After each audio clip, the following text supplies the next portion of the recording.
on D.T.M. These are old souls who've walked in a past life and have experienced things, and we reincarnate. I believe that we reincarnate several times over so that, how do I say this where I'm not sounding kind of, I don't want to sound arrogant, but we have to reincarnate to be better, not just better for ourselves, but to be better service to our world. And as a star person like myself, an astrophil, it was not an accident, me coming across the type of astrology I practice over 10 years ago. That was not an accident. That changed my whole life and my whole perspective on the universe, our ETs, how we're all connected. It was actually quite an epiphany for me.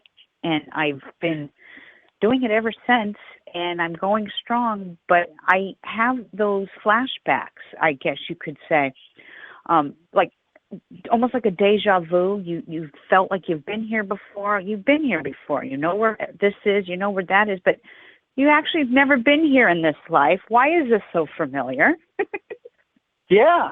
And you know what's crazy is you know we might not have done this over the air, but I feel, Linda, that you and I have had this conversation before. That's the weird thing. I mean, I feel like that I've done this before. Well, you might have, and I'll tell you why I say that. Because you being Virgo, I talk about a dragon's head and tail, and a lot of people who've listened to me long enough know what the heck I'm talking about. But some of your listeners will be going, "Who the heck is this? And what the heck is she talking about?" That's okay. I'm used to that. But my tail is in Virgo. And having a past life as a Virgo myself, that was my past life. I was a Virgo, but also having the past life as a Virgo, I was some sort of in the clergy of some sort, so like a nun or some sort of a religious person of some sort. It was very puritanical for me, and having that tail there, you connect with people of that sign. There's usually an old soul connection, and I've met several Virgos that I've clicked with like this, and I look at their stars, and it's like, oh, wow, your tail's in Capricorn. Well, that makes sense. You and I have walked the past life together. Yeah. And I believe that over and over, and I'll just make this brief for you because I know we're coming to the end. But we have 15 more minutes. We're good. Oh, great. Over and over, I have these experiences, these dreams, these vivid dreams that I was in the military and that I was killed and those sorts of things. So I have had those over and over, and also I have a reoccurring dream that I was actually not human, that I was actually, whether it be in another dimension or whether it be on another planet, that, sometimes I look up at the stars and I'm thinking, I'm an alien on this planet, and this is spiritual, I guess, speaking. I know how you feel. You still there? Yeah. Okay. I think my phone keeps shorting out a little bit. I really apologize. But yes, I've felt that way too. I kind of sit back and say, do I really come from this planet? Because I really don't feel like I connect with some of the human beings on my planet. I don't know how to explain it. Yeah. I look at it from the simple fact is, I love teaching kids. I love educating. I love being around people, but I can tell you that spirits and aliens and all that stuff definitely doesn't scare me as much as some of the human beings that we have to, incorporate ourselves with on a daily basis. Oh, I know. In fact, someone said to me the other day, I don't know how you can walk into a haunted house in the darkness with an EVP and a few people next to you and not have any fear. And I sat there going, well, to be honest with you, I fear the living more than I fear the dead. Yeah. That's crazy. Yeah, I'm going to ask you a question. When you were a child, did you fear death? Did I fear death? No, Mm-hmm. not as a child. No, I did not fear death as a child. Um, but I was fascinated with it in some ways. I guess that was my evolving into the person I am now. I used to ask this question to my parents: what happens when you die? And they would say, oh, you die and you go to heaven. And I would sit there and go, but so many people die. I'm 7, 8 years old, going, how can there possibly hold that much room for the billions and billions and billions of people that have died through the ages to go to this one place and stay there forever? I said, there has to be another alternative. There has to be some sort of, I'm checking in for a while, and then when I'm ready for my next travel, I reincarnate. I asked these questions at a very young age, and I got in trouble a lot by the clergy, by my parents. I was like, there were questions, they couldn't answer those questions in the 70s. Yeah, yeah. The 70s, it was a wonderful time to grow up, but man, were people one-sided. Oh God, I know. I remember my grandmother used to do all these different things. She used to read tea leaves. She used to read tarot cards. And then she would look at me and she'd say, now don't tell people outside the house what I do. Everyone outside the house knows I'm a Catholic woman. And I'm going, okay. She goes, no, I'm serious. She says, what I'm doing is considered witchcraft. And you know how they feel about that. This was my old Italian grandmother. And she says, but we come from a world. She says, the country where I come from, these methods have been practiced way before the Catholic Church ever came into effect. So I sat there going, Granny knows. Granny knows what's going on. Yeah. But she was a devout Catholic. Every Sunday went to church, but she was very much into the mysticism of things and the unexplained. And even my grandmother believed that we as human beings can't be so arrogant to think that we are the only creation that Great Spirit Creator, whatever you want to call him, has created.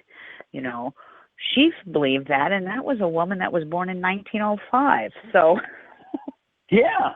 It is truly amazing. I feel that often, we all come to the same recollections. I believe, or at least what we chose to do in this life. When we were in between, so to say, that we all wanted to learn something different.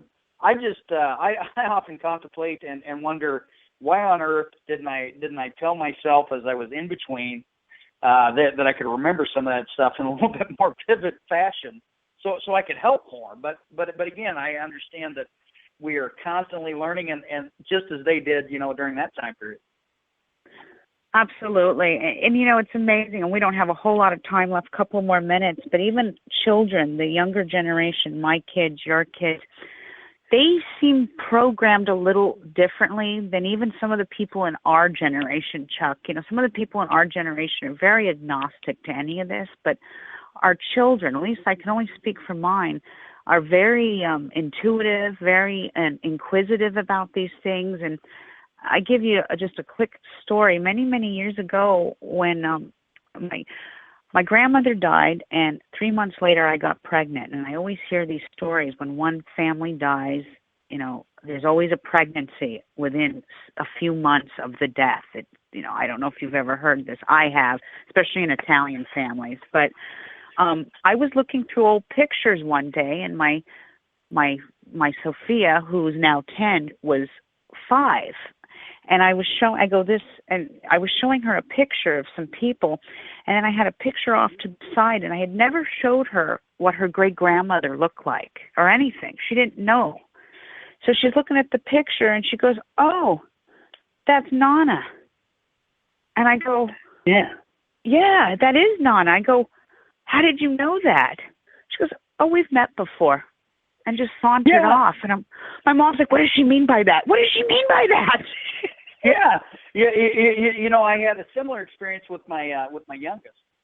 She said that a man with a mustache and like a goatee is always at the end of her bed, and he's always smiling at her. And we went back to where my dad was buried at Sharon Chapel, and I have this in my second book, the story. But anyway, we walked by this tombstone, and there's a picture of this man named George Hill, which would be my great great grandfather, so her great great great. And she says, "That's him, Daddy.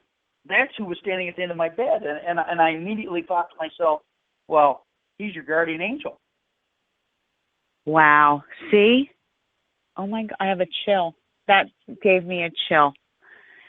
Well, Chuck, that was an incredible, what a way to end the show. I mean, just savor that moment, folks, because that is something to really think about in your own lives, of things that have happened to you as human beings. Chuck, it's been such a pleasure to have you on my show. It's been a real honor. You want to throw a shout out to everybody about your show? And Sure. Special shout out. I have to start with my wife, Stephanie, who I've been married to for 20 years almost. I love my wife. My kids, Chelsea, Peyton, and Katerina, and also with the show, I have Andy Curtis on tomorrow night at 9 p.m. Central. And also I have Linda. I have you on my show 1 week from tomorrow night at 9 p.m. Central. And again, thank you to Jenny Probelski for basically starting that network, and things couldn't be better. Now we're going to be running 5 nights a week, and we couldn't be happier, Linda, to have you on board and basically to share all that you do in basically, I'm not going to say just the paranormal, but your spiritual being, I can see a white light about you, Linda, and I'm so excited that you and I have crossed paths in this life. So I'm very honored, and I will be there with bells on next Saturday night for your show. Everybody out there, I want to take a moment, and I'm going to try not to cry when I do this, okay? I want to take a moment to thank everybody. It's been a real honor to be on this network. You guys are family. And I'm doing it. I'm crying. But I love each and every one of you. You are my family. I'm not that far away. I'm 1 click away. I'm always there for all of you. And on that note, I'm going to leave you. Good night, and we'll see you soon. Peace out. Good night, Chuck. Hey, good night, my friend. Thank you. Bye-bye. Bye.